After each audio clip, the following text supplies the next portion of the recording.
transfer portal is officially on and popping. Your favorite TV show is back on season 2 this time. There's been a couple of dominoes that are already falling into place. I'm going to speak quickly here so nothing that we say becomes dated. Now, if we're clipping this, some of this stuff may have already shifted, so we appreciate you rolling with us. Now, one transfer portal move that I did not have on my bingo card was Bear Alexander jumping in. And I'm looking at my phone, trying to keep up with the spring games, trying to keep up with everything going on at Georgia. And then I see a notification from Hayes Fawcett, which make sure you're notified with him right now. Make sure you got notifications turned on for him right now on Twitter, because he's just dropping knowledge, feels like every single day, with what's going on in terms of the college football landscape. But anyway, Bear Alexander tells me he intends to jump into the transfer portal. And for a second, you're just like, what in the world? That was a guy who was playing for Georgia. That was a guy who had a sack in the national title game. He was a top 50 recruit for the Dogs. Bear Alexander in the portal? And then you look a little bit closer at this, and while it's a little bit surprising, the reasoning behind it's hard to blame anybody here. It's hard to blame Bear Alexander because it sounds like playing time for him was a factor. He's like, hey, I'm a dude. I can help you win football games. I want to see a lot of snaps. And Georgia's sitting there saying, well, we got a lot of guys that got to play, man. We're going to rotate guys through here. We're going to have a lot of these guys help us on the defensive line. Bear, you're a part of that, but listen, we got guys that got to play here, okay? All the big dogs got to eat. So with that being said, Bear Alexander, again, at last I checked, intends to enter the transfer portal, meaning he has not officially entered yet. But USC is a school that just continues to get thrown around whenever you ask people who might be in the Bear Alexander sweepstakes. This would be phenomenal for USC. Like, USC would be absolutely overjoyed to land a guy like Bear Alexander. Because think about the weaknesses of USC. Look on the offensive side, you don't find a lot of them. You got Caleb Williams playing quarterback. You have a bunch of ballers at receiver, some that I think are chomping at the bit to prove themselves on a national stage. Look to the defensive side. You don't see the same kind of stocked covered protocol on that side of the ball. I mean, you look at the Utah game. Couldn't stop anybody. Look at the Tulane game. The defensive line play was abysmal. So, Bear Alexander, if you're looking to have somewhere to get snaps right away and play a lot of them, USC is absolutely a school that would be vying for Bear Alexander's services, on paper at least. So we'll keep an eye on that one. But in this situation, hard to blame either party. Georgia's got some guys that got to play. Bear Alexander wants more snaps, or so it sounds.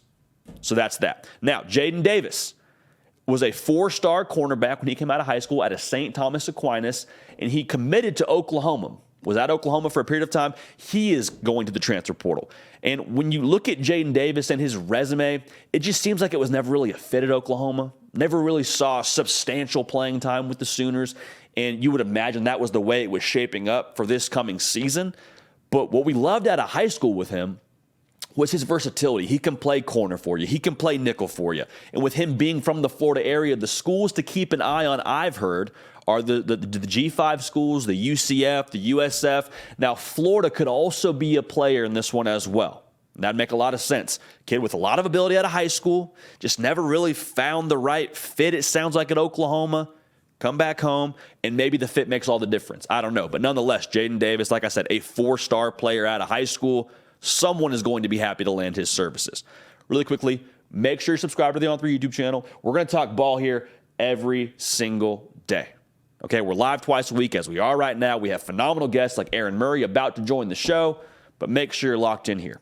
You won't regret it. Also, follow me on Twitter, follow me on Instagram. Great way for us to stay in contact, if you will, when we're not on the air, at JD Piquel.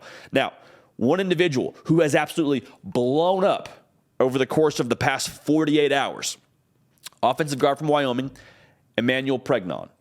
Now, he's blowing up because he's big, powerful, 6'6", 320 pounds. He's got multiple years left of eligibility, so you're going to get him for more than just the 2023 season. That's exciting. You can develop him some more. He can play in your system for a number of years and really hold down the offensive guard spot, or one of the offensive guard spots within your roster. Matt Zenitz has a phenomenal article out right now on on3.com where he breaks down his recruitment, talked to some personnel people in different Power 5 conferences, and asked essentially, hey, what is it about this kid that's causing him to just crescendo right now on the recruiting landscape via the portal? And one thing that I thought was super interesting that Zenitz cites in this article, Wyoming has a reputation of developing players. And so any school that lands EMMANUEL Pregnon, and again, the offers here are just ridiculous. Like, pick a school, and if he doesn't have it yet, he probably will have it. I mean, LSU, Miami, Tennessee, Auburn, Colorado. I think Va Tech offered him a few minutes before we even got on air. Wyoming's going to give EMMANUEL Pregnon, by nature of being at Wyoming, will show up at one of these schools, and he will not just be a raw piece of clay. Like, sometimes you get these guys that, have a lot of physical tools, and they're really big, but they're underdeveloped. And that's not EMMANUEL Pregnon. The people in personnel departments across the country say that they love, like I said, the physical tools, but the fact that he's a weight room guy, he's going to show up and have had playing experience. He's not going to be a deer in the headlights kind of operation when he gets to whatever school he goes to. So EMMANUEL Pregnon continues to blow up. Keep an eye on his recruitment, and keep an eye on any offensive lineman right now who enters the portal. Because here's what's happening right now. When these offensive linemen enter the transfer portal, especially in the second window, it's getting down to the wire here to set your roster. Like, once the portal closes up shop, that's it. You're stuck with whatever you're stuck with on your roster. So if you don't have an answer on the offensive line, one of the most crucial position groups in all of football, I mean, it's a line of scrimmage game, it seems like, and it's becoming more and more of that for the elite programs. If you don't have answers on the offensive line, you hamstring yourself tremendously. So the value on these guys is skyrocketing. In addition to that, the number of these guys that are in the portal with what I just said, physical tools, experience playing, multiple years of eligibility, there's not a lot of those guys in the portal. And so EMMANUEL Pregnon is a very talented player, and a lot of people want his services for the reason that I just mentioned. There's not a lot of offensive linemen with experience and eligibility in the portal right now. So someone's going to land him and be very, very excited about it. Now, one guy that is off the board right now and committed yesterday, Trill Carter, was formerly at Minnesota, visited Texas, visited Ohio State, and ended up choosing the Longhorns. He's 6'2", 310 pounds. This is a massive get in both a metaphorical and literal sense for the Texas Longhorns. Think about how this makes their defensive line look right now. Because you add a guy of his stature, like I just said, he's played some ball, he's got multiple years left for you, and you pair him with Tavondre Sweat, Alfred Collins, Byron Murphy, Sydir Mitchell. Remember where Texas is headed next year. The SEC. I said college football is a line of scrimmage game. The SEC is emphatically where that gets most accentuated, in a line of scrimmage conference. And so to be able to compete at the level you want to compete at if you're Texas, you better have the Joes to execute your scheme. You got to be able to have the defensive line sorted out to even have a chance to compete in the SEC. And so to add now Trill Carter to those cast of characters on the defensive line, Texas, I believe, is starting to look more and more like an SEC team where it counts in the trenches. And Trill Carter, obviously, by nature of me telling you how important it is that they have somebody in 2024, he's going to have multiple years of eligibility when he gets to Austin. Size and depth on the defensive line wins you two kinds of games. One, a rock fight. Like, hey, we're going back and forth. Nobody's able to get points. We got to find a way to get this done. We got to find a way to get in the end zone or get a field goal. The defensive line has a big say in who wins those kinds of games. The ugly, 7-10 kind of games. It also has a big say on who wins games late in November, late in the season when you're banged up. You got to have depth. You got to have size on the D-line.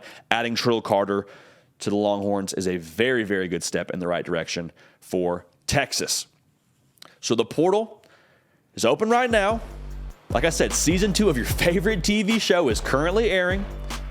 We'll keep an eye on this. This will not be the last time we talk about the latest from the transfer portal. Hey y'all, thanks so much for watching. Subscribe to the channel here to make sure you don't miss an episode of The Hard Count. Also be sure to check out other videos on the On3 YouTube channel.